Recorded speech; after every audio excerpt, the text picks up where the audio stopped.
from the budget, Governor Rick Scott has vetoed $400,000 originally allocated in the state budget for stormwater culvert improvements in Neptune Beach. And First Coast News reporter Juliette Dreyer tells us why the culverts along Florida Boulevard are being targeted for improvement.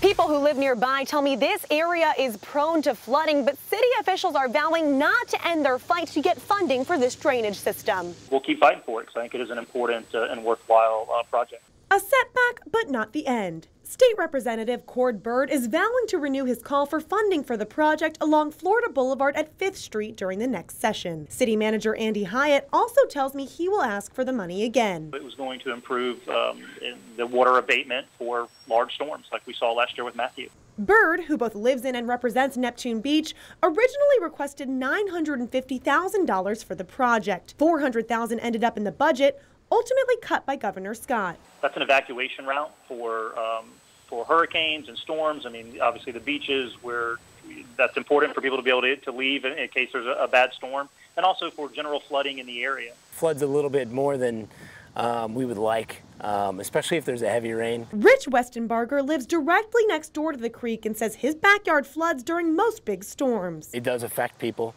And I'm sure I'm not the only one. He was unaware the funding made it into the budget, but now that it's gone, he's a little concerned. Where's that money going to go, or is somebody going to be able to fix this? Or are we just looking at this to maybe get worse? Other neighbors are not. We do get a little bit over here, but nothing that I'd even really worry about. Hunter Livingston has lived across from the culvert for more than 4 years. He saw the water rise during Hurricane Matthew, but says it was never a threat. It did get really full, though it never overflowed.